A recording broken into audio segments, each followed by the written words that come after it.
A billionaire mobster kidnapped me from my abusive husband for my own safety.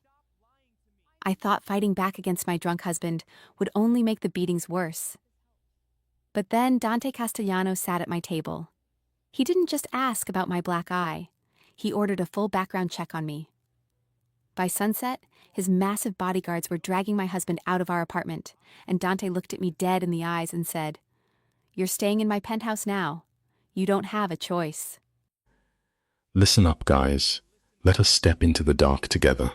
You and I, because we are starting at absolute rock bottom. Picture our girl, Mia, pressing her bruised face against freezing bathroom tiles. She is tasting straight blood, knuckles completely white, from gripping the sink like it is the only thing keeping her alive. The cheap lights above are buzzing, shining right on a cracked mirror. She does not even want to open her eyes, bro. She is dreading the wreckage, but she forces them open, and the reflection is a total stranger.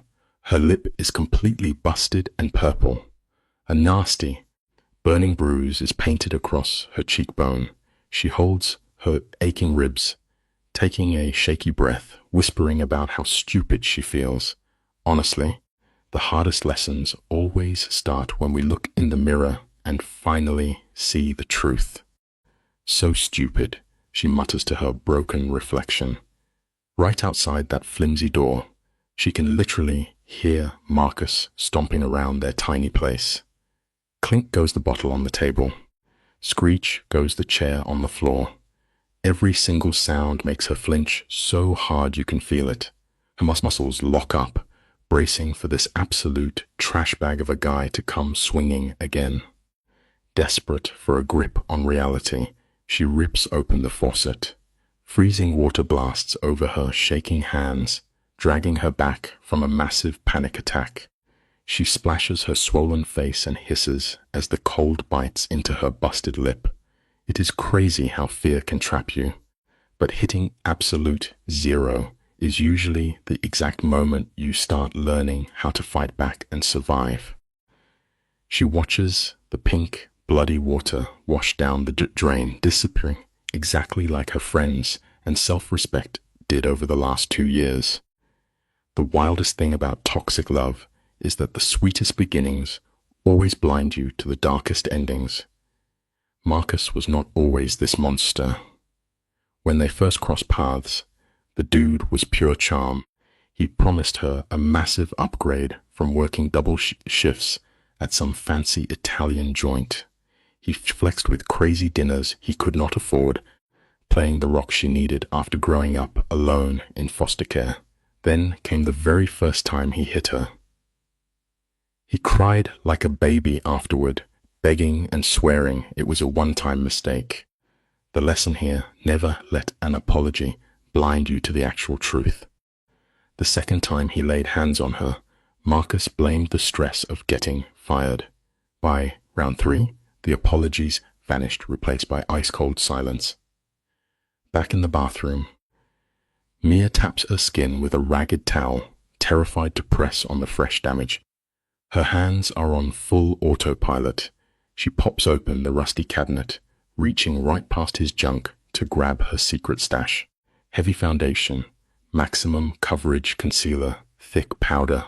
These are her actual weapons, the gear she uses to bury the nightmare. Soon, she will paint on that armor. She will iron her shirt, tie her hair back, and walk into her job, acting flawlessly fine. We all put on brave faces sometimes, but pretending everything is okay while you are falling apart inside is the heaviest burden anyone can carry. She already knows the exact script for her shift. She will fake a massive smile for the rich snobs, pour expensive wine, and laugh at their terrible jokes. She plays the role perfectly, completely ignoring how she has basically become a ghost in her own life. Let us be real for a second, you and I. When your back is against the wall, survival is all about the mask you wear. Mia clicks off the light and sneaks out. Marcus is fully passed out on their wrecked couch, gripping a warm beer. He is dead to the world as she sneaks through the TV glare. Her only superpower right now is being totally invisible. She slides into their freezing bed, curling into a tiny ball. Sleep will not come, not with her face on fire, and his nasty snoring echoing. Remember, simply surviving a dark night is a massive victory in itself. 5 in the morning hits, and a brutal alarm rips Mia right out of her nightmare. She smashes the clock, desperate to kill the noise before the monster on the couch wakes up. Getting out of that bed takes absolute superhuman willpower. Her whole body is aching with dread. Her face feels tight, skin burning over bruises that turned into crazy shades of purple and black. The place is silent except for Marcus grunting among empty bottles. Moving like a literal ghost, Mia runs her routine. Scalding shower, layers of thick concealer, crisp uniform. She looks completely normal to the outside world now. Covering up our pain might easily fool the crowd, but we always carry the true heavy weight of it by ourselves. She jumps on the early bus at 6:15, sliding straight to the back row, where the shadows hide whatever her makeup missed. Outside, the city is just starting to wake up. Yellow streetlights glowing against a gloomy morning. Mia drops her forehead against the freezing window, letting the streets blur out. She is heading to a famous, high-end Italian spot right in the financial district. We are talking major boss vibes here, a sanctuary where cutthroat businessmen drop massive deals over pasta, and shady politicians whisper secrets in the back booths. For 3 straight years, this place has been her lifeline.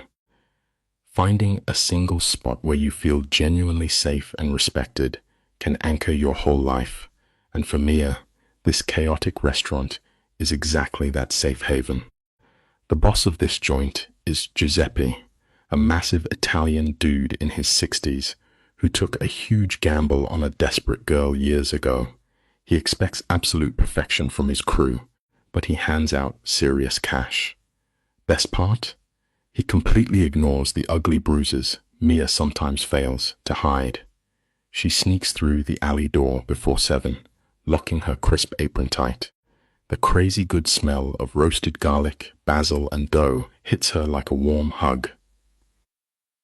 This wild kitchen is her actual family. But suddenly, Giuseppe is shouting her name from the back office. Mia instantly freezes. She swallows pure panic, checking her painted face in the shiny metal cooler before stepping toward the big boss. Sometimes, the sudden, scary moments are exactly the push we need to face a life-changing plot twist. Giuseppe is leaning on his massive wooden desk, looking seriously stressed out. Standing right there with him is a total stranger. Let us check out this new player, shall we?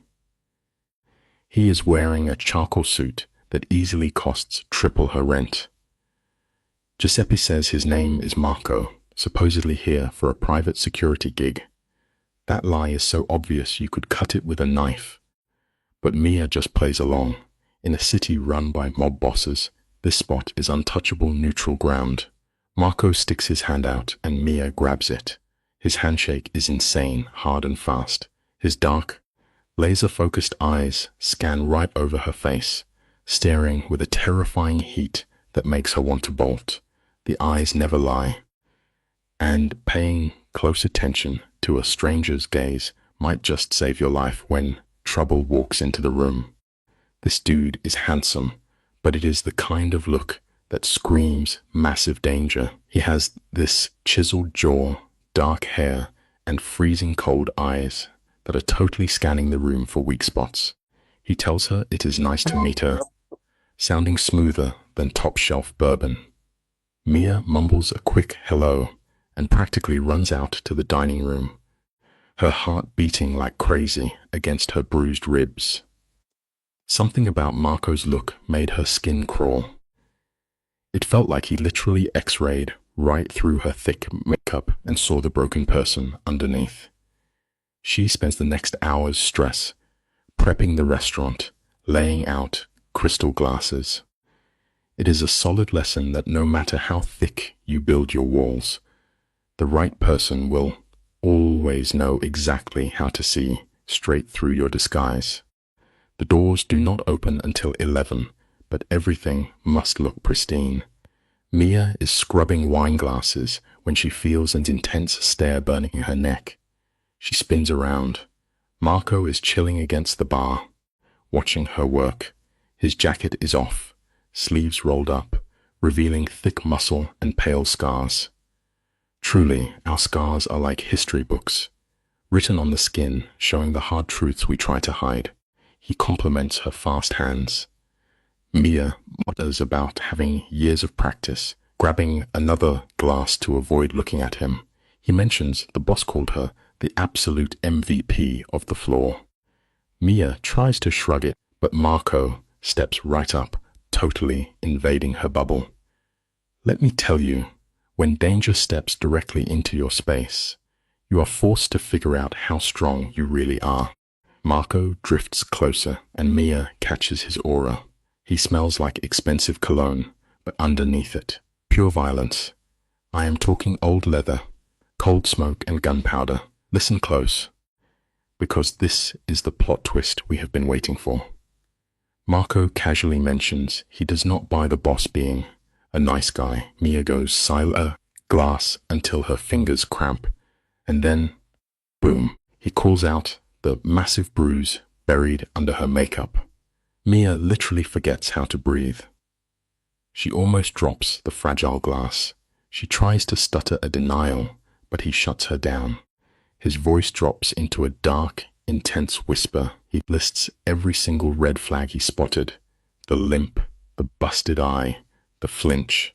We think we are brilliant at hiding our deep pain, but a sharp observer will always spot the painful truth you are trying to bury.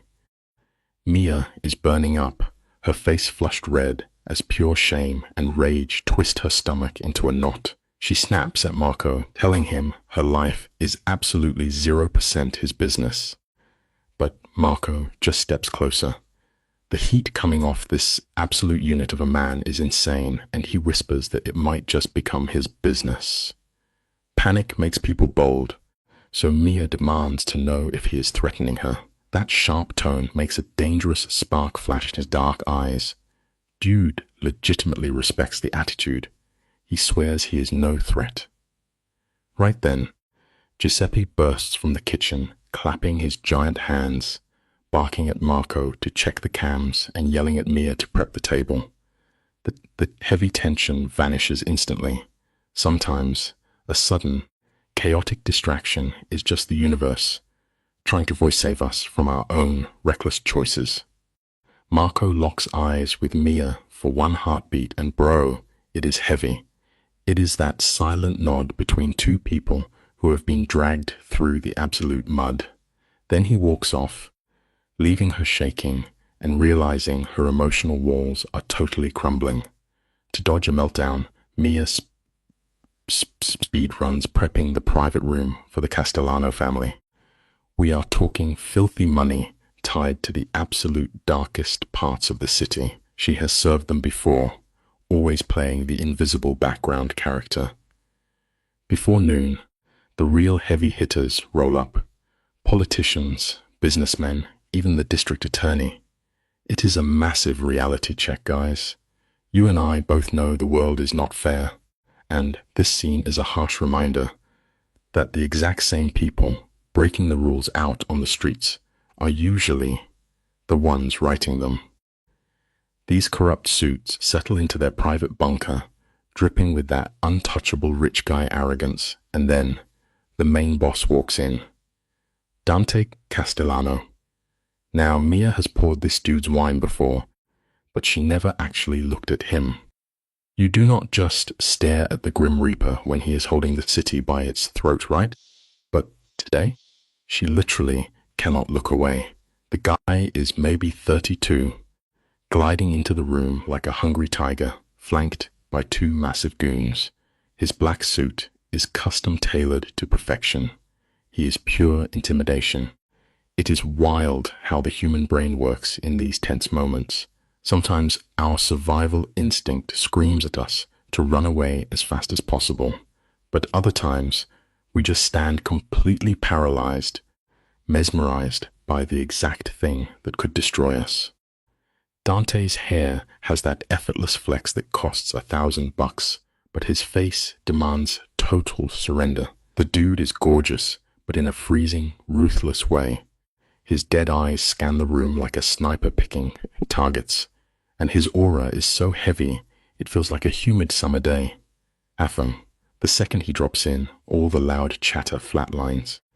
Giuseppe starts sweating buckets, shaking the Don's hand with crazy respect he gives to nobody else. Mia presses herself against the wall, begging the universe to make her an invisible background character again. But nope, those sniper eyes lock right onto her beat-up, bruised face. It is crazy how life works, guys. The harder you try to shrink down and hide out in the dark, the faster the harshest spotlight will hunt you down and expose everything. Was that actual recognition in Dante's eyes, or just some twisted curiosity? Before Mia can process it, he vanishes into the private dining room. Her hands are straight up shaking again. Dante is not just some wealthy ghost. The entire block knows his name and the literal blood soaked into his family's empire. Anyone with half a brain stays miles away. Suddenly, Giuseppe sneaks up, looking pale as a sheet. He whispers that she is serving the private room tonight, with Marco on security duty. Mia tries to dodge it, but Giuseppe is sweating bullets. The Castellanos asked for her specifically. Bro, you and I both know that horrible, stomach-dropping feeling. It is that exact second you hear the cage door finally click shut, and you realize running away is no longer an option on the table. You can see actual heartbreak in Giuseppe's eyes.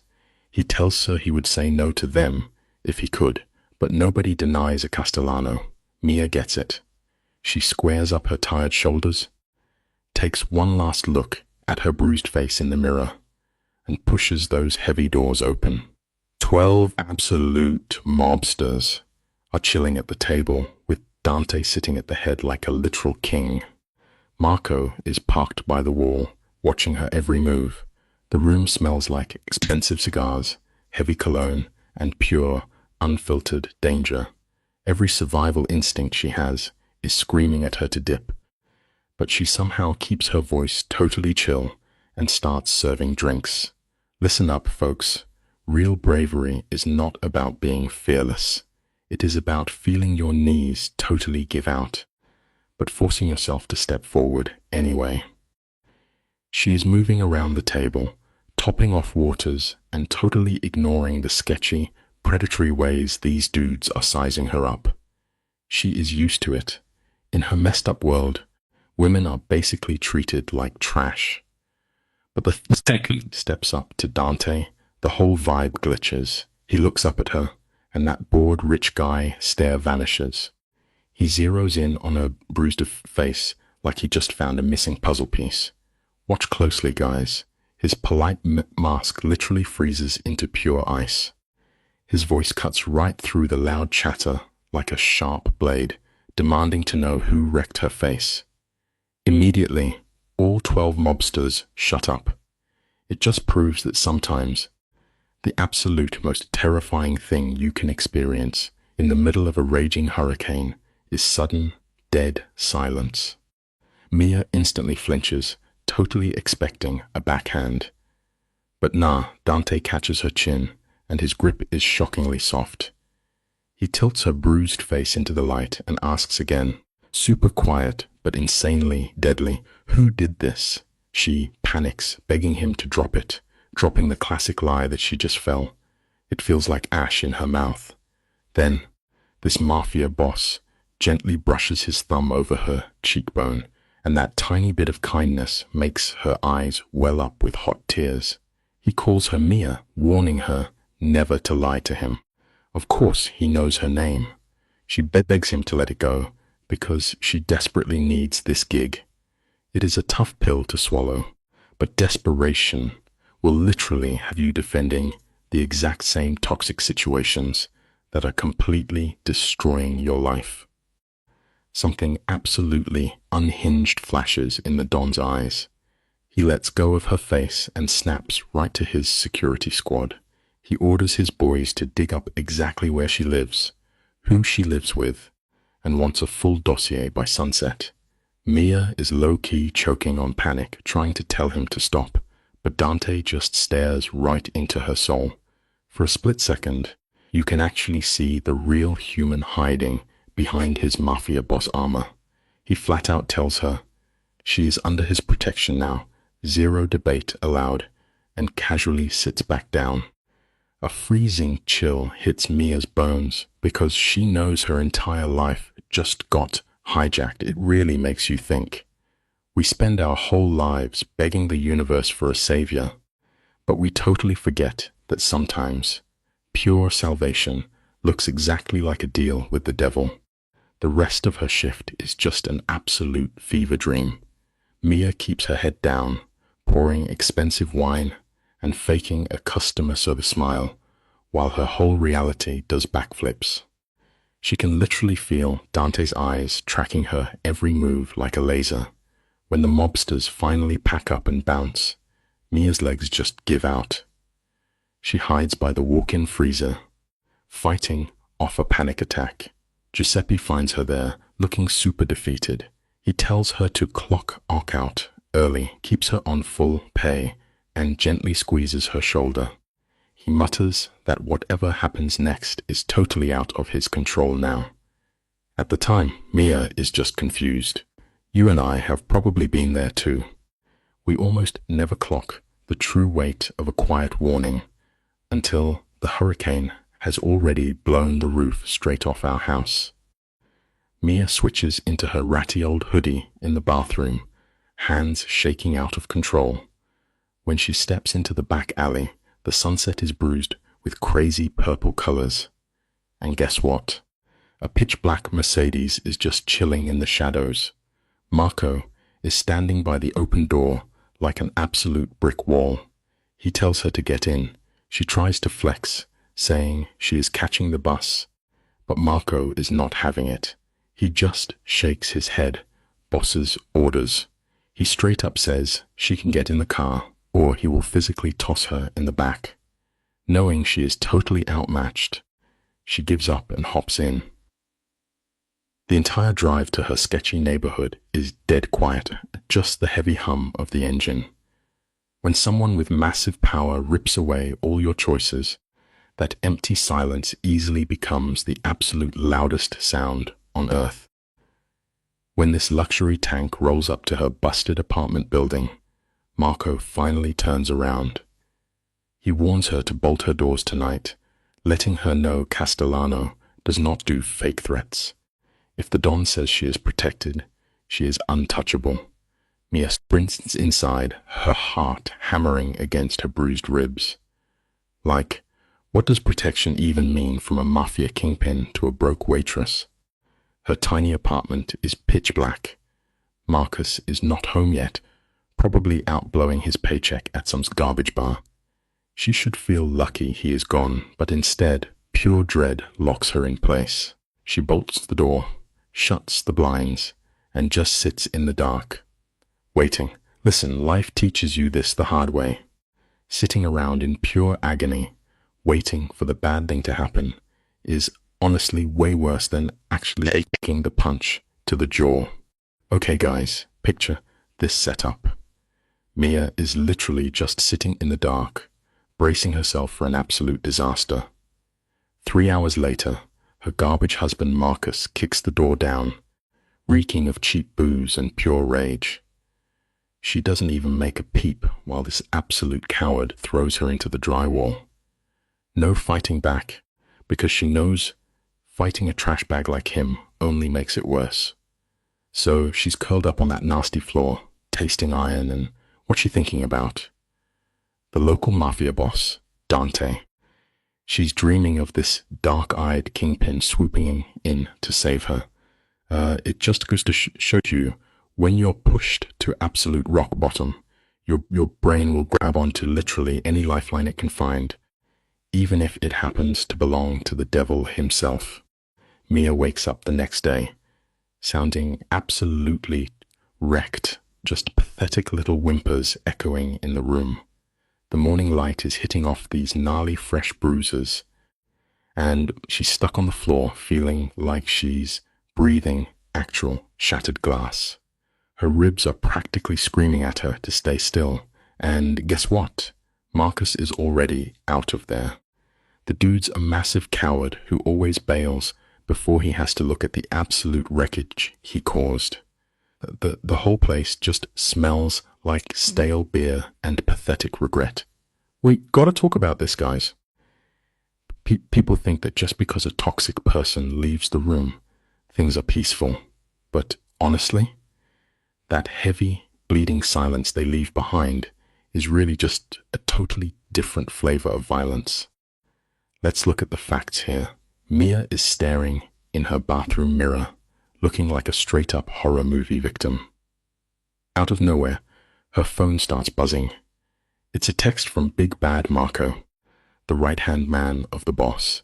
He's like, "The car is pulling up at 6:30. Don't keep me waiting." She wants to text back and tell Dante to back off, but her fingers are completely frozen. Men with that kind of mob power literally don't process the word no. She jumps into a scalding shower, which hits every single bruise like a tiny knife. She stays in until the water goes freezing cold, trying to scrub off the nightmare. The crazy lesson here is that you can slap a pound of concealer over physical damage, but your soul never forgets the hits. So Mia goes full makeup artist on her face. Color corrector, heavy powder, the works, just trying to look somewhat normal again. At 6:30 on the dot, a pitch-black Mercedes is idling outside. Marco doesn't even hold the door for her. She drags herself into the back seat, trying not to let her fractured ribs snap. The car smells like straight-up Mafia money, leather and expensive cologne, and her stomach is doing backflips. Marco looks in the mirror and casually drops the bomb. He says the big boss wants a meeting before her shift. Her heart practically stops right then and there. When she asks why, Marco gives her the absolute cold shoulder. It reminds you that the scariest trips in life are the ones where someone else controls the wheel. Marco tries to play it cool, saying the boss doesn't bite. Yeah, right. That joke totally flops and leaves Mia even more stressed out. They're cruising through the city in dead silence, definitely not heading to her waitressing job. Instead, Marco rolls into this ultra-rich district, where the buildings look like pure billionaire ego. This is old money territory, the kind of absolute power you don't mess with. The Mercedes slides into this underground VIP garage right under a massive black glass tower. He parks in a spot that just says Castellano. Marco turns around, points her to the elevator, and tells her to hit the 5th floor without keeping the boss waiting. Listen up, folks. When ultimate power calls, it doesn't ask for permission, it gives directions. Mia's Hydron whispers, "What if I refuse to go up?" Marco actually looks a tiny bit sorry for her, but he drops a heavy reality check.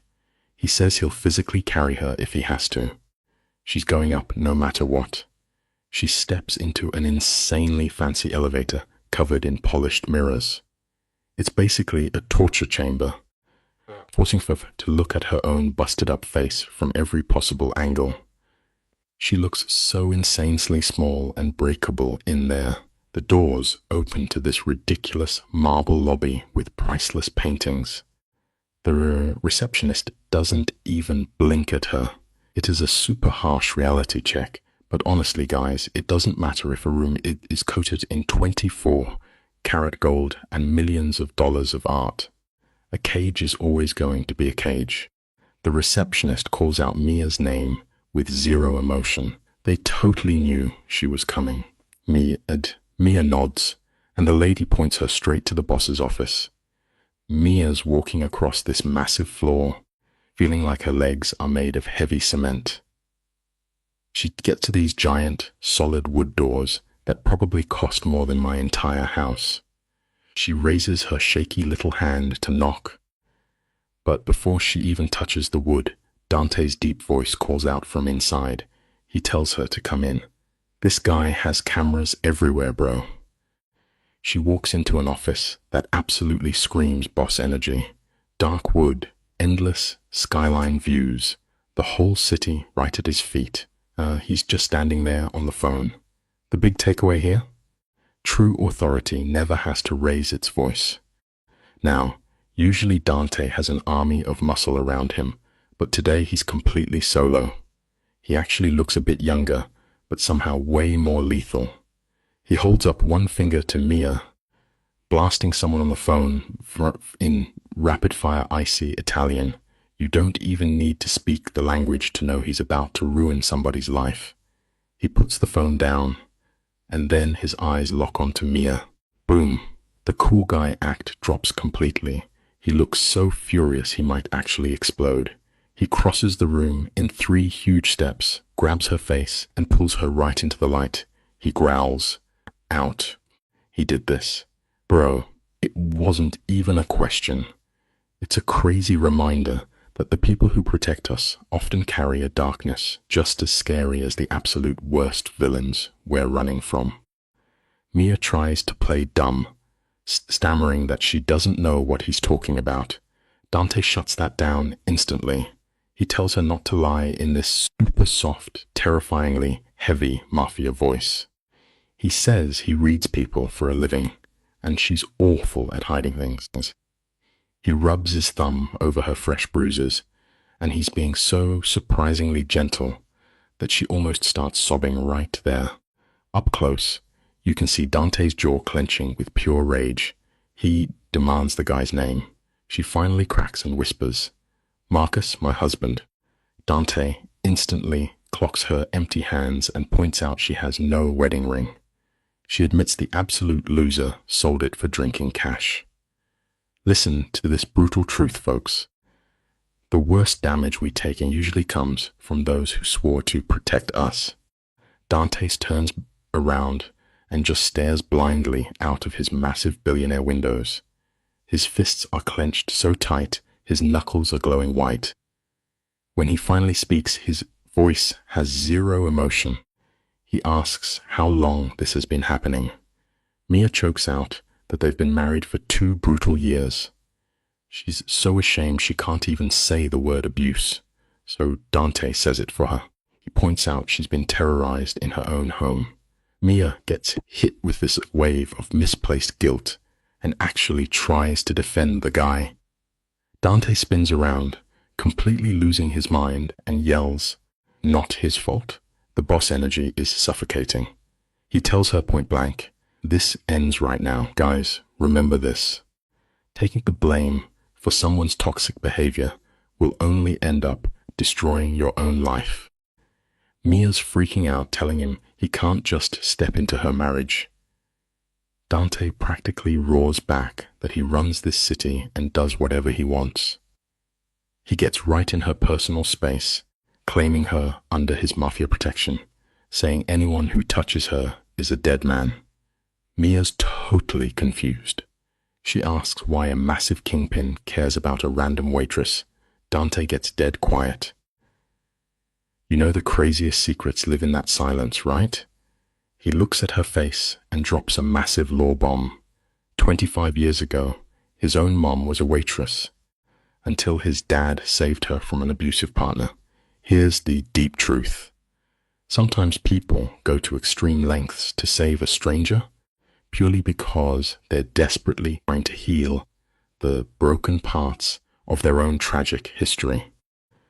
Guys, look at this. Dante, this absolute unit of a Mafia boss, just casually reaches up and grazes his knuckles over the nasty bruise on Mia's cheek.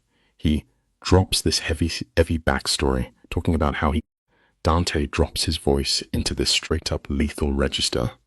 He tells me that when her garbage husband walks in expecting a punching bag, he is going to find the Mafia Don waiting in the dark instead. The pure terror crashing into a twisted spark of hope inside her chest is insane. She actually begs him not to kill the guy. She has no idea why she is pleading for the monster who shattered her bones, but the guilt makes her sick.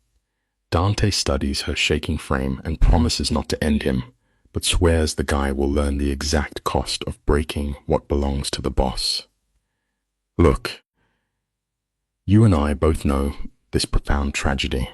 We so often try to shield our own tormentors, simply because stepping out into the vast unknown feels way more terrifying than enduring a pain we already know. Mia fires back, telling him she does not belong to him. Dante just leans in, his warm breath grazing her ear.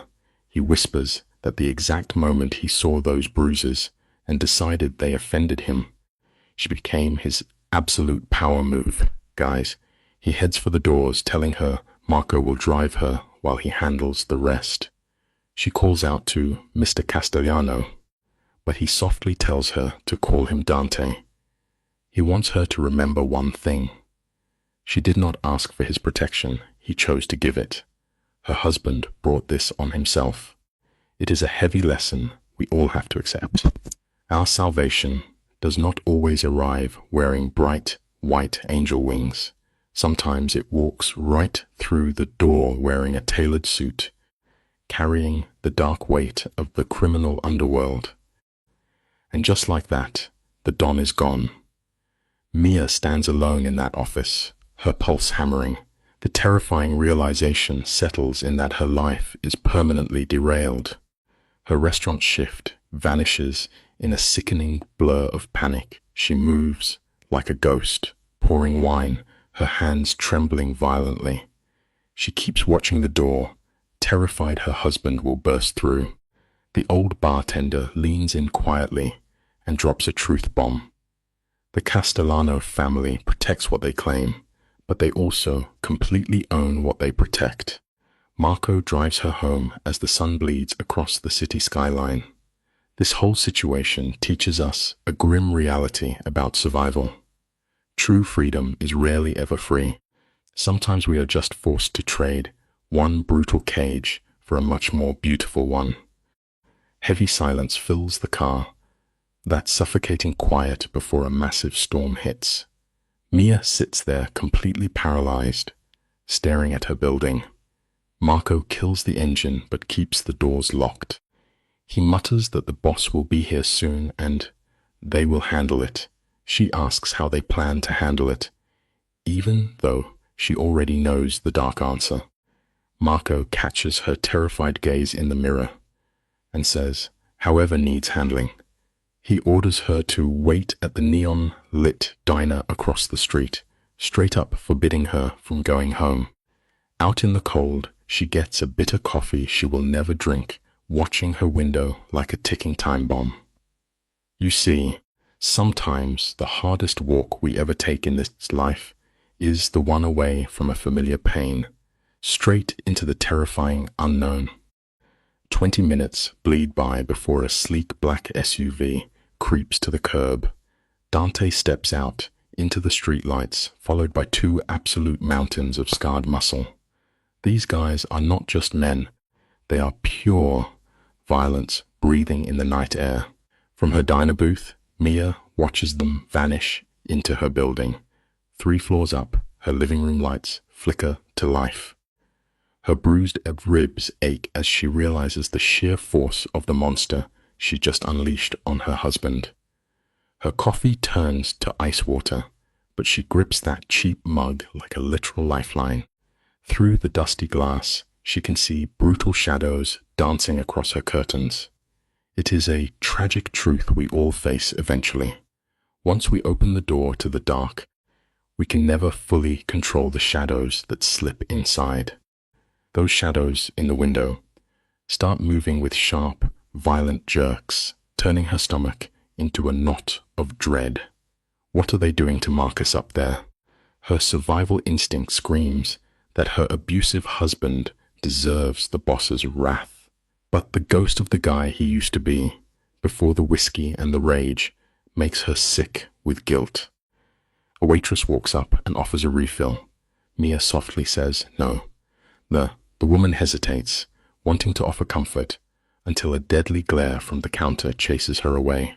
Mia blinks and realizes Marco is perched right at the bar, watching her every move like a hawk. You and I both know this painful reality. True healing requires letting go, but the rusted chains of a former love are always the most agonizing ones to break. Listen to this absolute madness. Marco lifts his mug like it is a normal Tuesday, and right then the lights in Mia's apartment completely black out. Her heart practically stops, and she tries to bolt. But Marco slams his massive hand onto her shaking shoulder, pinning her down. "Stay," he growls. Mia is literally shaking, asking if the guy is even still breathing. Marco looks her dead in the eye. "The boss keeps his promises," he says. "He is breathing, but he will not be walking for a very long time." It is totally normal to want karma to strike back at the people who hurt us. But here is a real-life lesson. Getting brutal revenge does not always bring instant peace. Sometimes it just trades your old panic for a brand new kind of aching pain. The cafe door squeaks open, and Dante glides into the room.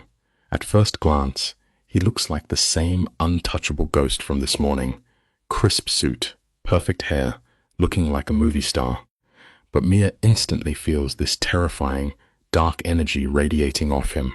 He slides into the booth, and guys, the details are absolutely wild. His knuckles are completely busted open, raw and crusted with fresh blood. There is a splatter of red on his black collar. His eyes look like black holes. He stares at her and says it is done. When she begs to know what he actually did to Marcus, Dante just gives her a cold stare and says he did what needed doing. The lesson here is chilling but true. Some men do not just survive the dark times. They embrace the shadows and wear them like a custom-tailored suit. Dante reaches across the table and grabs her shaking hand. He starts rubbing soft circles into her palm, which is honestly terrifying, considering he just destroyed a guy with those exact same hands. He promises her that Marcus will never touch her again. When she reminds him that he swore he would not kill the guy, Dante just hits her with a villain smile. He did not end Marcus, but he completely broke him. He made sure Marcus knew exactly what would happen if he ever breathed in Mia's direction again. Cowards only understand brute force. It is too much for Mia, and she snatches her hand back, shaking. Take this lesson to heart today. True power is not about destroying your enemies. It is about knowing exactly how to make them live every single day in absolute paralyzing fear. She asks what happens now, and Dante just stands up. He casually buttons his expensive jacket like they are heading out for dinner instead of dealing with the wreckage of her life. He tells her to pack a bag because she is done living in that apartment. When she cries that she literally has nowhere else to go, Dante drops the ultimate boss mandate. "You are staying with me," he says. It is not an ask, it is a straight-up order. Her old building was a total trap anyway, with bad locks and scared neighbors. He will not leave her vulnerable while Marcus plots his revenge. Stick with me here, because you and I need to remember this truth. The moment you finally manage to outrun one terrible storm, you almost always find yourself standing right in the dead center of a massive hurricane. Mia snaps back, asking if she is basically his prisoner now. Dante gets this wild, dangerous flash in his eyes. He leans in close, totally caging her in by grabbing both sides of her chair. He tells her she is his responsibility now, and that is way different. The guy smells like a crazy mix of fresh blood, designer cologne, and pure danger. He breaks down her choices in a terrifyingly smooth voice. She can walk away right now. She can go back to her apartment and wait for Marcus to turn her into a punching bag again, hiding her bruises with makeup. That is the crazy thing about life, guys. Freedom is a heavy burden. Sometimes your only real option is not choosing between a perfect fairy tale and total ruin. Sometimes you just have to decide which monster gets to hold the keys. Look at this insane power move, guys. Dante is just staring her down, dropping the absolute coldest line ever, telling her that her life flipped upside down the second he decided to claim her. Mia is totally freaking out. Her brain is screaming that trading a basic toxic loser for a literal mafia boss is just upgrading the wallpaper in her prison cell. But her exhausted soul thinks maybe this cage comes with softer bars. She finally caves, her voice completely shaking, and asks how long this deal lasts. Dante just hits her with that mysterious smirk, saying, "As long as it takes." You and I both know how that feels, right? Sometimes you hit rock bottom, and jumping blindly into the wild unknown actually feels safer than going back to the nightmare you already survived. Marco completely shatters the tension, rattling the car keys like a boss. Vincent already packed up Mia's entire life into one pathetic little bag. Dante is just standing there, waiting for her to lock in. Mia closes her eyes, flashing back to that grimy apartment and the 2 years of pure hell she barely survived. She pictures Marcus crying on the floor, knowing his fake tears always turn right back into swinging fists. Feeling her bruised ribs, she finally whispers that she will go. Boom. Dante immediately sweeps her away to his untouchable penthouse in the sky. She takes a private elevator straight into a lobby dripping in insane mafia money. It is crazy how leaving a toxic past sounds so easy, but willingly stepping into a totally alien world takes a reckless courage most people never find. Dante's turf is straight up intimidating, guys. We are talking massive windows, showing off the city like he literally owns it. The furniture is that crazy expensive minimalist stuff, but honestly, the place feels super hollow.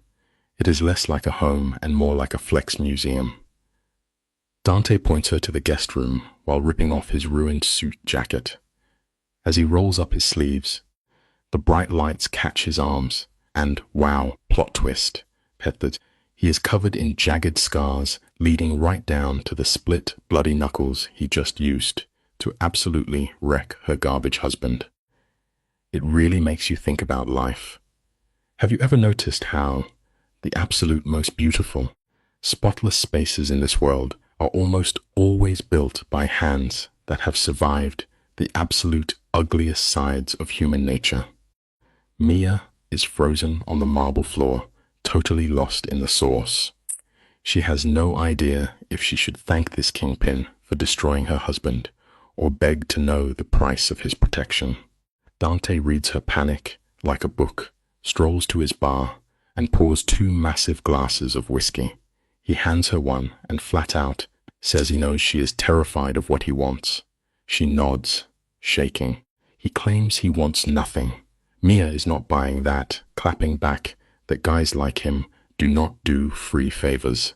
Dante's lethal eyes light up with amusement as he asks what kind of guy she thinks he is. She whispers, "Dangerous."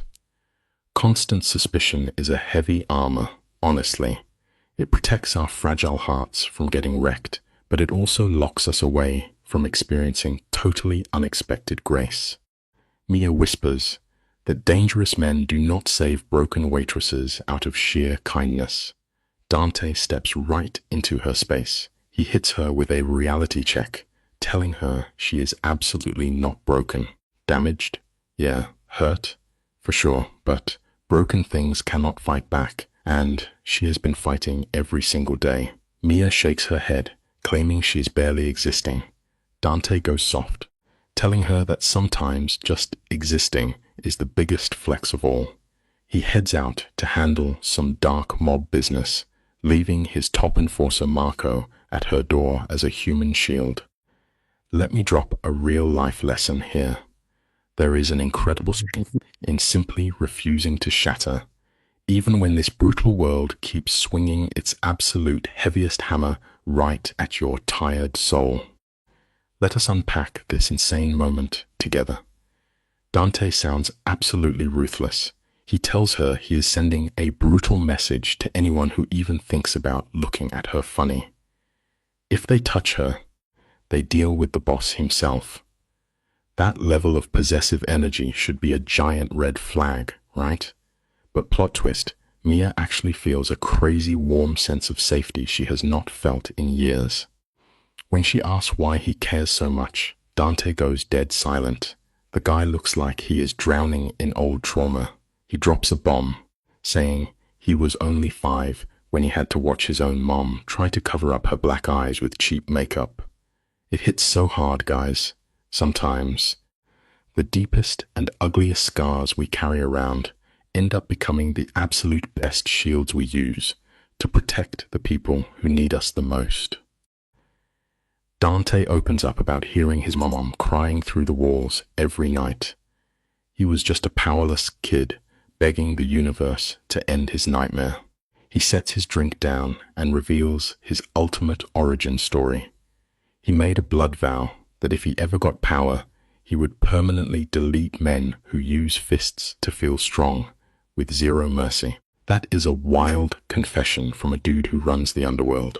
When Mia asks about his dad, Dante's face turns to stone. He drops insane lore. His dad was the previous Mafia Don, who found his mom working as a waitress, exactly like Mia.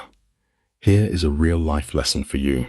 Often, our absolute fiercest, most unstoppable purpose is born directly from the exact moments we felt the most pathetic and completely helpless.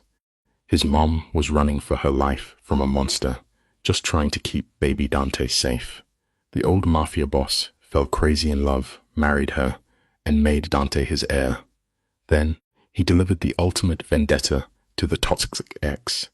When Mia asks what happened to him, Dante does not blink. He goes full Terminator, stating they pulled his body from a river 3 months later. Officially, a drowning. Unofficially, the dude went for a swim wrapped in heavy chains with snapped legs. You would think Mia would be horrified, but plot twist? She feels a twisted thrill of satisfaction. She realizes Dante is saving her to fix his own haunted past.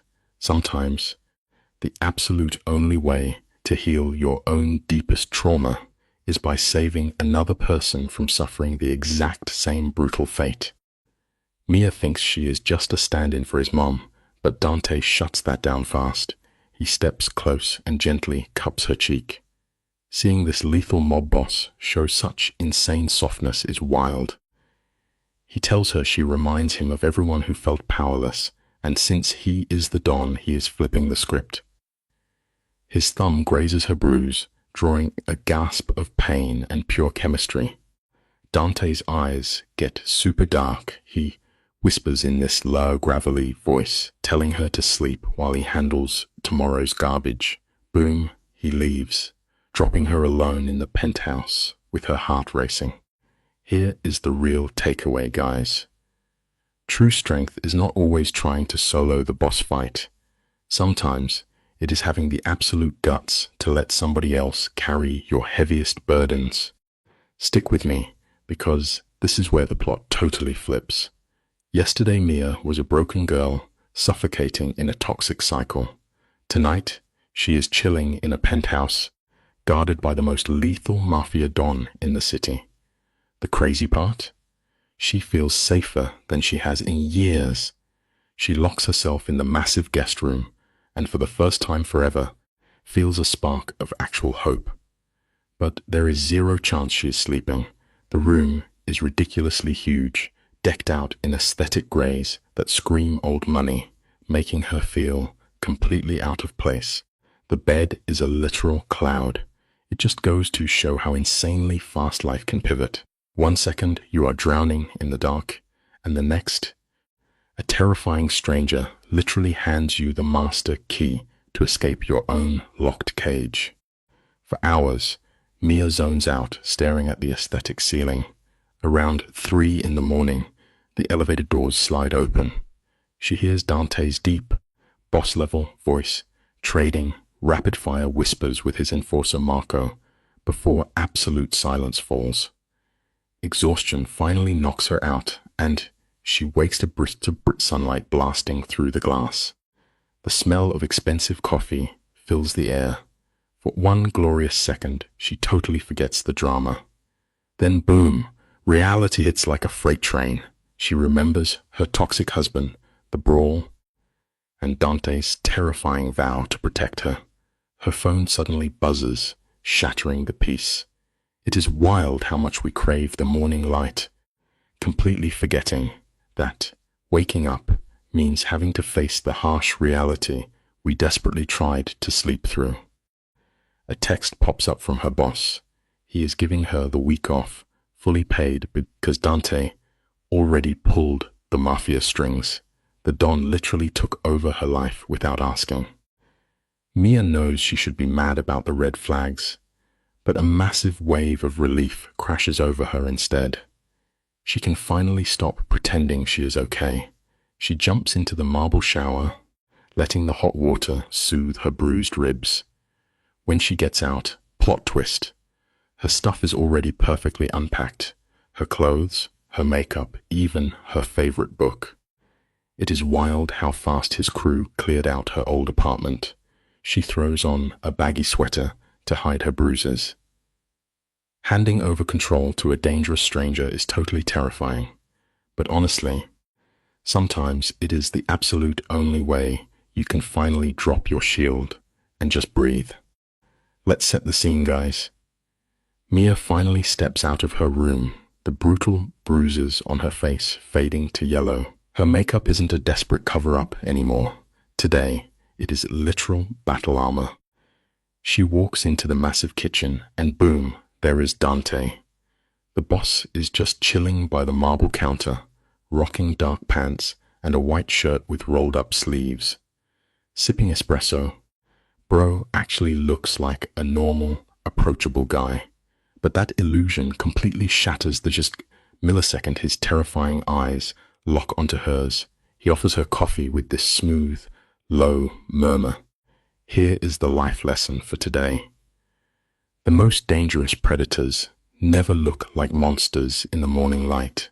We always mistake their quiet moments for softness, completely forgetting the lethal hellfire burning right underneath. You and I know exactly what is happening here.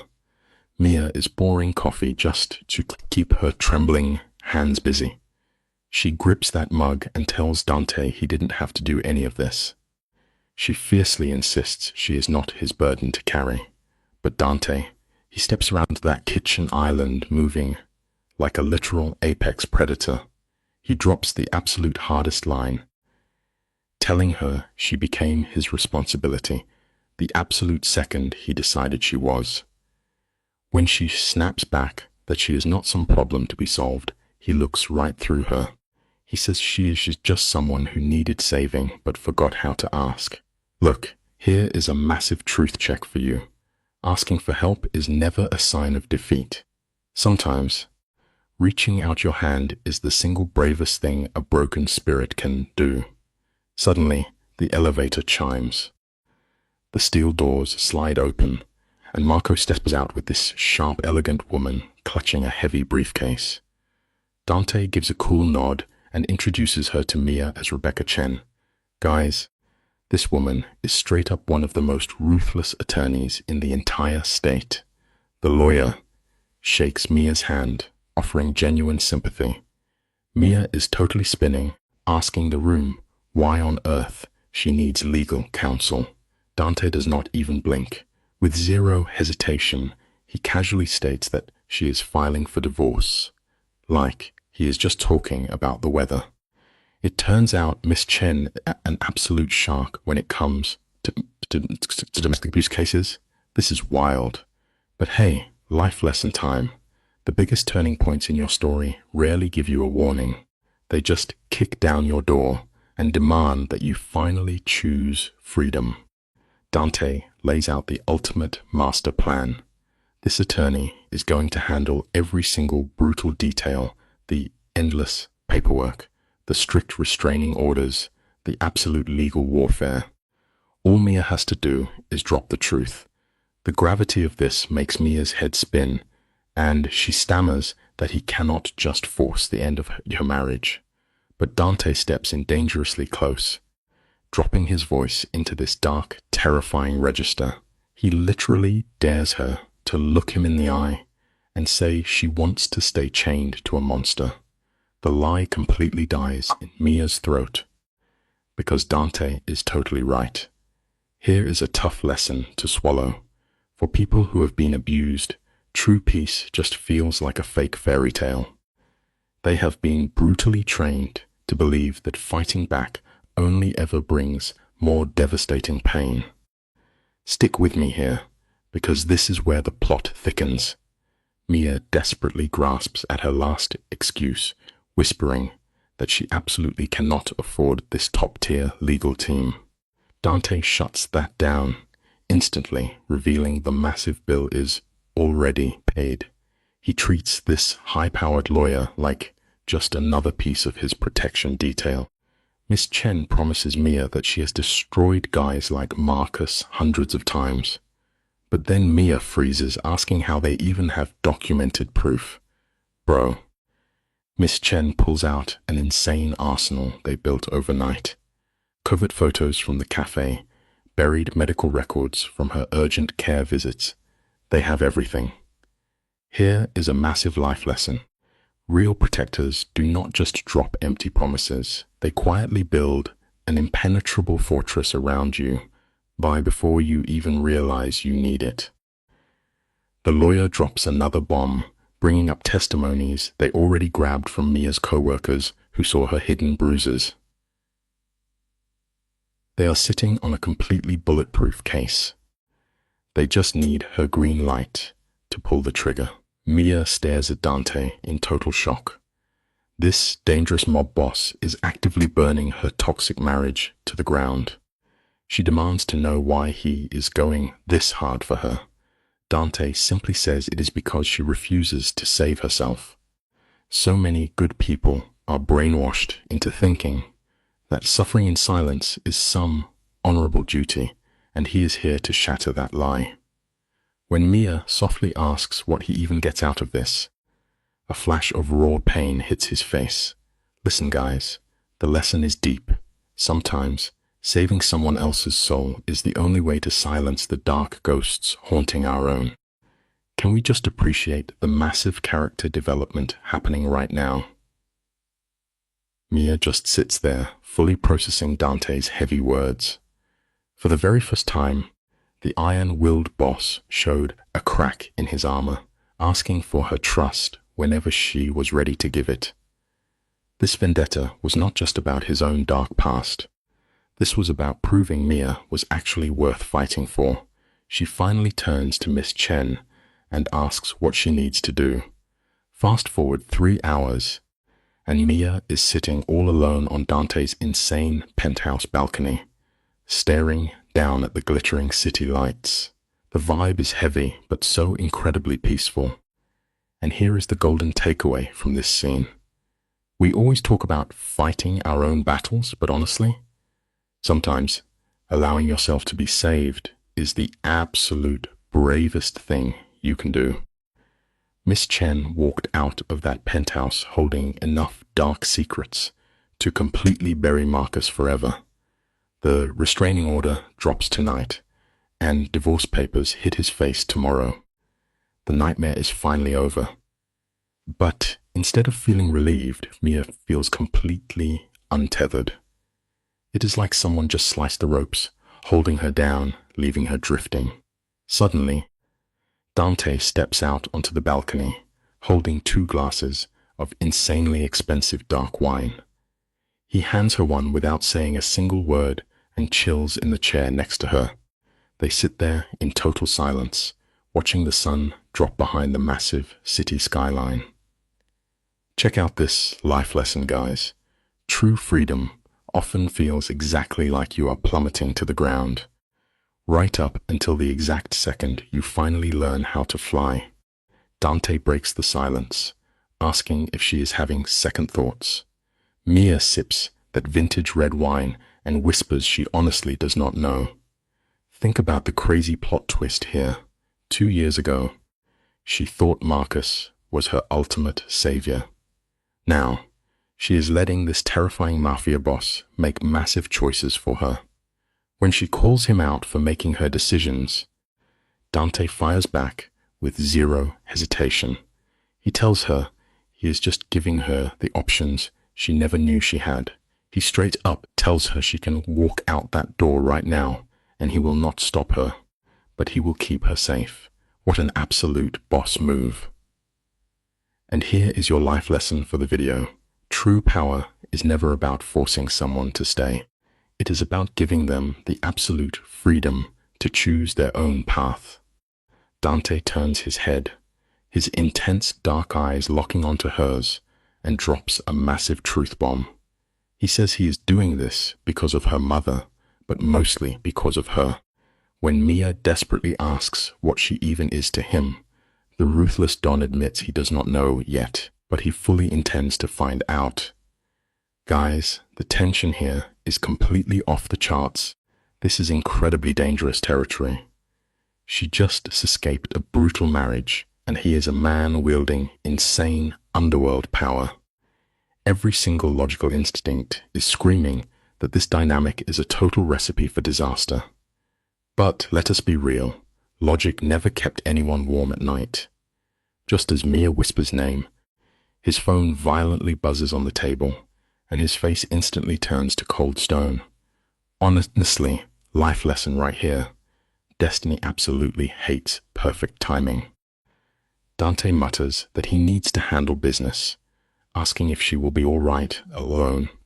When she asks what is wrong, the Don reveals that her ex-husband just made the biggest mistake of his miserable life. Marcus actually went down to Romano's looking for her. Dante's voice drops into this terrifying, controlled rage, stating he already warned Marco as what would happen. Now, that absolute clown is going to learn the hard way. Mia panics and follows him inside, literally begging Dante not to kill the guy. Dante stops right at the elevator, looks back, and coldly promises he will not drop him, only because she keeps asking. This scene is wild, guys. Here is the final lesson. It is a deeply tragic irony how we constantly try to protect the very same toxic monsters who broke us in the first place. Stop defending your villains. Listen up. Let us look at this massive drama together. Dante locks his dark eyes onto hers, warning Mia that his restraint has hard limits. If this guy keeps threatening her, those limits are gone.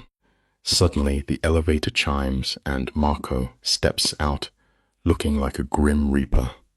He announces a wild situation. Marcus Cole just rolled up to the restaurant with 3 goons, threatening to smash the place if Mia does not show up. Dante clenches jaws so hard it looks like solid stone. He demands to know how much muscle they have on site. Marco coolly replies 2 men are there with 4 more speeding over. Dante breathes a highly satisfied response. Life is tough, but remember this. A personal boundary is only as strong as the consequence you enforce when someone crosses it. Dante steps into the elevator, radiating absolute boss energy. He orders Mia to lock the door and not open it for a single soul.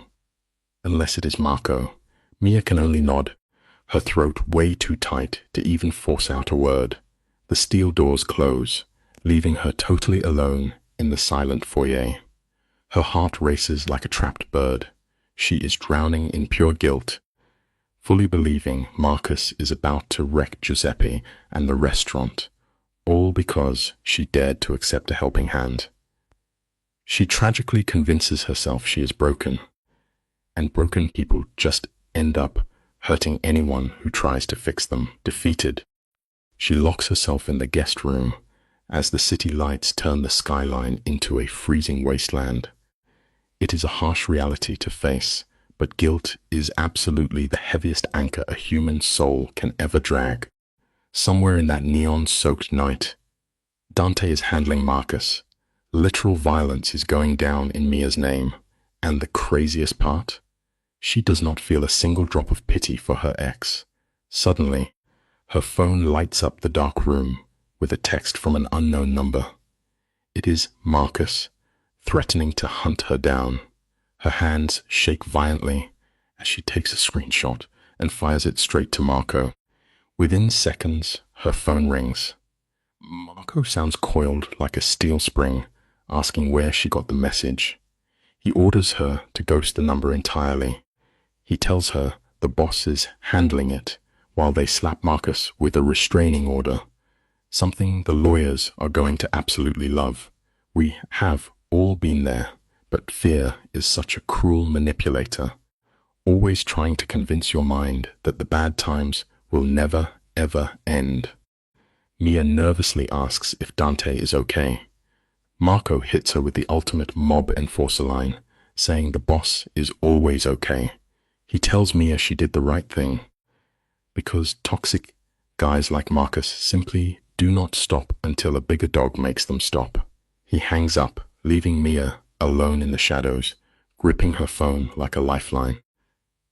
She knows the bridges behind her are completely burned to ash.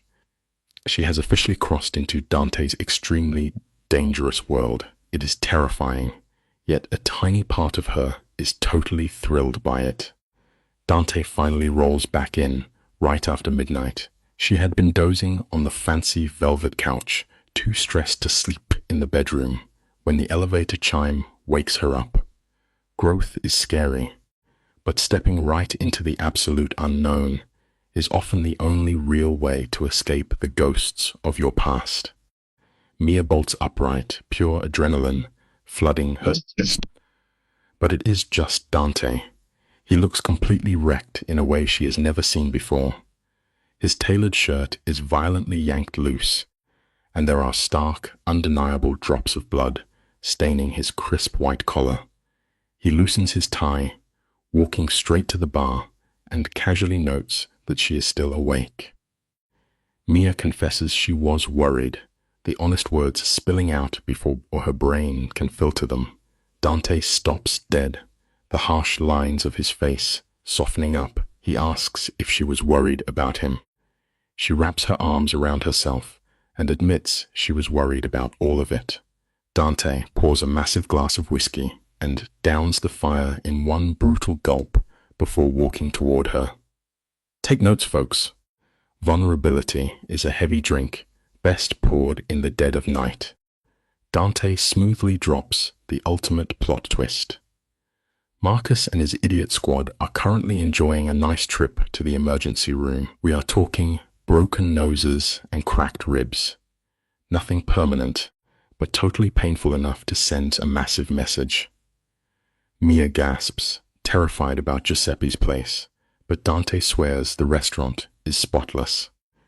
His men dragged the garbage out back and handled the beatdown in a dark alley. Dante takes a chill sip of his drink and adds that Marcus also violated his restraining order. Thanks to those crazy text threats, the lawyers are going to throw him in jail for a very long time. Mia is hit by a massive wave of relief but also brutal guilt, whispering she never wanted this absolute chaos. Listen, nobody wants the drama, but sometimes setting a boundary requires burning the ground entirely. Dante sets his drink down and puts his heavy hands right on Mia's shoulders, telling her he knows she did not want this. But he drops some cold, hard truth. Garbage guys like Marcus do not magically wake up and decide to heal. They keep pushing until an absolute alpha stops them. Dante makes it clear. The beatdown is Marcus's own consequence, not her fault. Mia looks up at this terrifying boss, who just became her personal shield, and something deep inside her fully shifts. He is so close she can literally smell the blood mixed with his expensive cologne. She whispers she does not even know how to thank him. He traces her skin and murmurs not to thank him yet, because the war is not over. You and I both know that true safety is rarely peaceful, and sometimes you have to weather a massive storm to finally find it. Dante lays out the grim reality. Marcus might be heading for a jail cell, but his bitter family and shady friends might want revenge. He tells Mia she needs to stay exactly where she is, right under his protection. When Mia asks for how long, Dante hits her with that intense eye contact and says for as long as it takes. He tells her she is free to leave, but he desperately wants her to stay until the threat is totally wiped out. Every logical brain cell Mia has is screaming that this is dangerous. Staying with a powerful boss means crossing a line you can never uncross, but honestly, she is incredibly exhausted from playing it safe and living in fear. She takes a deep breath and whispers her surrender. She is staying. The greatest leaps of faith happen when we simply stop trying to fight the terrifying current. The second she surrenders, absolute primal triumph flashes in Dante's eyes. He cups her face, tilting her chin up, and demands to know if she truly grasps what staying with him means. Mia's heart is beating out of her chest as she admits she is not entirely sure. Dante's jaw clenches. He tells her it means she is his to protect, his to care for, and he will do absolutely anything to keep her safe. Now, that kind of crazy possessive energy should have sent her running for the hills. Instead, a wild heat rushes through her veins. She softly asks what he gets out of this insane arrangement. He breathes out a single word. You. He gets her, locked down where nobody can touch her without dealing with him first. Love, in its most chaotic form, is just an iron shield we build around the people we cannot bear to lose. Dante's thumb brushes over Mia's healing lip, tracing the bruise like a map of her past trauma. She lets out this tiny gasp, and Dante's eyes instantly go dark. His voice is shaking with pure restraint as he tells her to stop him. He says if she thinks it is too soon, just say the word and he will walk away. But Mia absolutely refuses to do it. Even with all the insane chaos ripping her life apart, she has never felt safer than right now, wrapped up in his arms above the city skyline. She rises on her toes and presses her lips to his. It starts soft, but then he just crushes her against his chest, and the kiss explodes into something incredibly hungry. Sometimes, the most dangerous thing you can do is finally allow yourself to trust someone after being broken. Dante tangles his hands deep in her hair, pulling her even closer. Mia totally melts against him, giving in to the absolute rush. When they finally pull apart, they are both panting, the air between them thick with heavy tension. Dante rests his forehead against hers and mutters that this is a terrible idea. He warns her she is incredibly vulnerable, fresh out of a nightmare marriage, and he should know better than to cross the line. But Mia pulls back, locking onto his dark eyes, and hits him with the ultimate comeback. She asks if she finally gets to make her own choices about who she wants. A smirk tugs at Dante's lips. For the first time in years, Mia is not acting out of fear. She is making a choice for her own happiness. The biggest power move you can ever make in life is reclaiming the right to choose your own path. Jumping into a completely unknown situation is always terrifying, but Mia looks at him and says she is choosing him, whatever that means. Dante gets super serious and warns her that everything is going to change. He admits he is a dangerous guy with ruthless enemies, and he gets crazy possessive. She jokes, asking if he is going to lock her in a penthouse. He deadpans much more than that. Then a genuine smile breaks through his cold face. He tells her he does not share, and once he claims something, it is game over when Mia pushes back and says she is not just a piece of property. His voice drops to a gravelly whisper. No, he agrees. She is something way more valuable. And then he kisses her. Remember this lesson. Knowing your true worth is the greatest power you can hold. Dante literally looks at her and says she is the first thing he has wanted to protect in a long time, just because he wants to. Guys, the next 3 weeks in that penthouse are wild. It is this crazy mix of mob boss business and domestic bliss. They are not even sharing a bed yet, but the tension is completely off the charts. She is cooking dinner while he is handling shady Italian phone calls. On the balcony, she is picking up on all his little habits, like how his posture changes when he is dealing with something lethal. Meanwhile, the real world keeps spinning. Mrs. Chen gives them the update that Marcus got locked in a cold cell for assault. Here is a simple lesson for you. Sometimes you need to sit in the quiet to heal, but always keep an eye on the storm outside. You ever feel stuck in the hallway between a closed door and an open one? That is exactly where Mia is sitting. Marcus is rotting in county jail, begging for a plea deal. With the divorce 60 days out, she should be thrilled, right? Instead, she is terrified, caught between her messy past and this insanely dangerous new mob reality. Her old boss Giuseppe promises her job is safe, and her co-workers are sending her chocolate. Even Marco, Dante's absolute brick wall of a hitman, starts leaving her fresh pastries and cozy blankets. But none of it matters, because Dante is living rent-free in her head 24/7. The lesson here is simple. You can surround yourself with all the comfort in the world, but your mind will always zero in on the one person who makes you feel alive. Behind closed doors, the big bad Mafia Don is a totally different breed. Mia is learning all his dark secrets. She watches this absolute unit of a man wake up from brutal nightmares, gasping for air and reaching for the weapon in his nightstand. Then she hears his sweet Sunday phone calls with his mom. It is wild how a guy drowning in violence can be so gentle, always asking permission before making a move. They refuse to put a label on it. Dating feels way too normal, and a relationship is way too heavy for their trauma. They just exist in this unnamed gray area.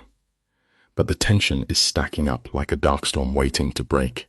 Life teaches us a simple truth here.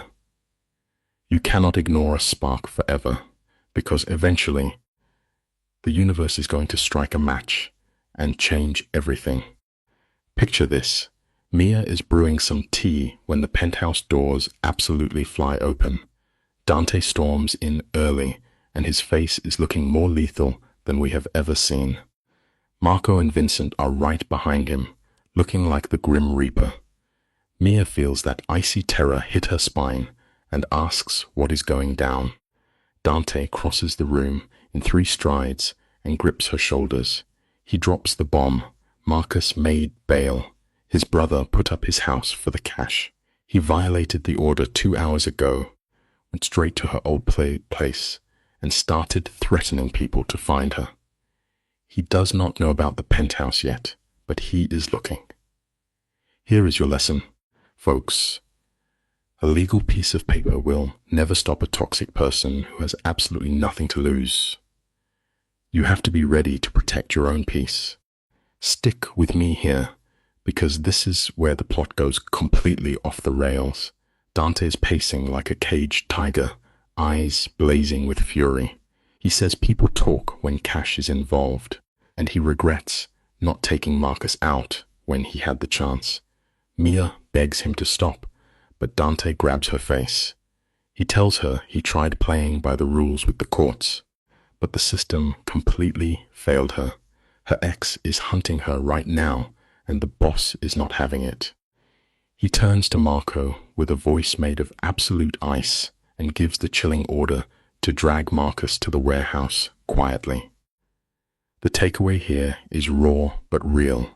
When the systems meant to protect you turn a blind eye, sometimes you need someone in your corner who is absolutely willing to bend the rules to ensure your survival. Marco nods and vanishes into the elevator like a ghost. Mia lunges and grabs Dante before he can slip into the dark with them. She is pleading with him not to end a life over this, not for her sake and not for his. Dante stops, his voice dropping to zero. He says he is doing it for himself, because he cannot keep her safe while this obsessed loser is still breathing. He pulls her close, kisses her forehead, and delivers the hardest line of the entire series. He would rather be a monster who keeps her safe than a good man who watches her die. Mia looks up with tears and straight up tells him he is no monster. He is absolutely stunned. Lesson of the day. The people who truly love you will see the goodness in your soul, even when you are prepared to do the unthinkable for them. Mia looks this terrifying mob boss dead in the eye and tells him he is just a man carrying too much darkness for reasons he thinks are right. Then she drops the ultimate bombshell. She is falling in love with him, maybe even because of his dark side. The honesty hanging in the air is totally raw.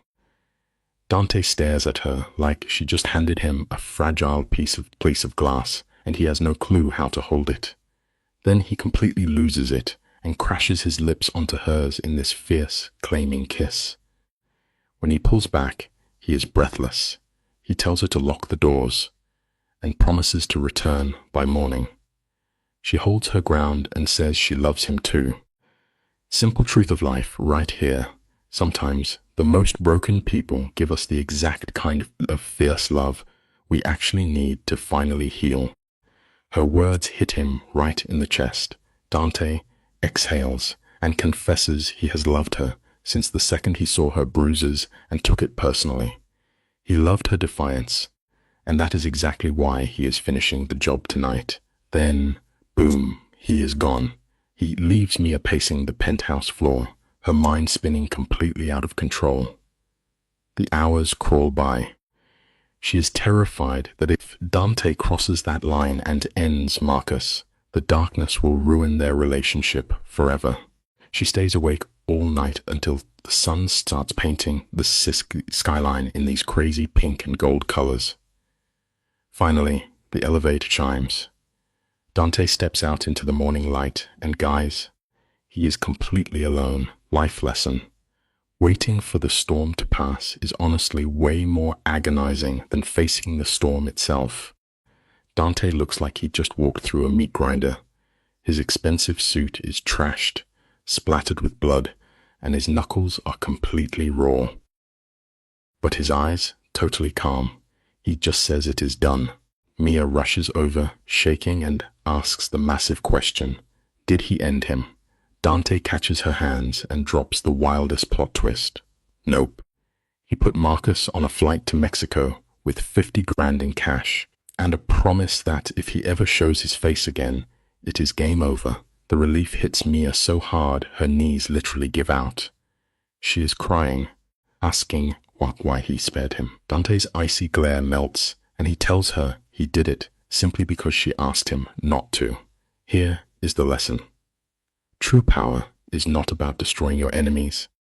It is about having the absolute strength to show mercy when it matters. You and I have watched this crazy journey, and here is the absolute truth. Dante whispers that he loves her way more than he hates that loser ex. He wants to build a future, not spend his life dodging cops. Mia is crying, saying she loves him so much it terrifies her. Dante tells her fear is a good thing. It means she is finally feeling something real. As the morning sun lights up the penthouse, everything shifts. Her messy old life is completely gone. The divorce is handled, and the 2-year nightmare is officially over. What replaces it is wild, scary, and totally beautiful. Real talk, the greatest lesson here is that you cannot step into an amazing new chapter until you are truly brave enough to let your old, toxic history burn completely to the ground. Picture them just standing there in the quiet aftermath of all this chaos. Mia looks up, her voice fragile against his chest, and asks what happens now. Dante, a guy whose entire resume is just breaking things, pulls her in tight. He tells her they are going to build. She gets to heal, and he gets to figure out how to be a man instead of a human weapon. He is not selling her some fake fairy tale. He is just giving his solemn vow to wake up and earn her trust every single day. When she stands on her toes to kiss him, pouring all her scars into that moment, the vibe is undeniable. Out of absolute total disaster, they created something real. The lesson is beautiful right here, guys. Sometimes the absolute darkest dirt is the exact place you need to grow the deepest, strongest roots. Fast forward 6 months, and look at Mia now. You and I both know how hard it is to shake off the shadows once you have lived in them. But she is back behind the bar at Romano's, pouring drinks for clueless guys who have zero idea she is wearing the ring of the most lethal mob boss in the city. Dante is chilling in his dark corner booth, running his empire, but his eyes are totally locked on her. Her boss Giuseppe is absolutely thrilled to have her back. Mia just smiles, rubbing that massive diamond on her left hand. Guys, we are wrapping up with the ultimate life lesson. True safety is not about locking yourself in a silent tower. True safety is having the guts to stand right in the massive noise of life, knowing the person you love has your back, no matter what happens. This is where the story gets wild, guys. Dante actually hands her his late mother's ring, his hands totally shaking.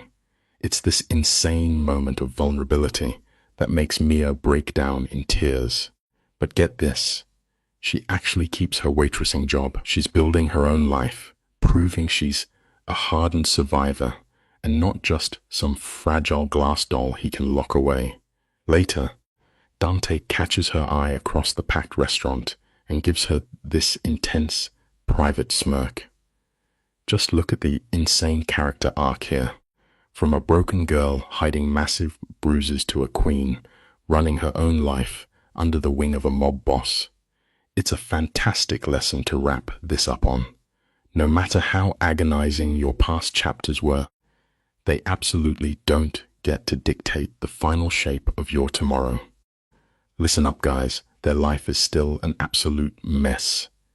Dante's reality is straight up soaked in mob danger, incredibly complicated and heavy with lethal consequences. But here is the massive plot twist. He belongs to her and she belongs to him. Not as some shiny Mafia trophy won in a brutal turf war, but as an absolute equal. They are basically two broken souls who wake up and actively choose each other against every single odd. You and I spend our whole lives searching for a flawless romance without any sharp edges. But here is the real life lesson today. True love is not about finding absolute peace. It is about finding that one person whose chaotic storm perfectly matches your own and deciding to walk right through the heavy rain together. That is the true magic.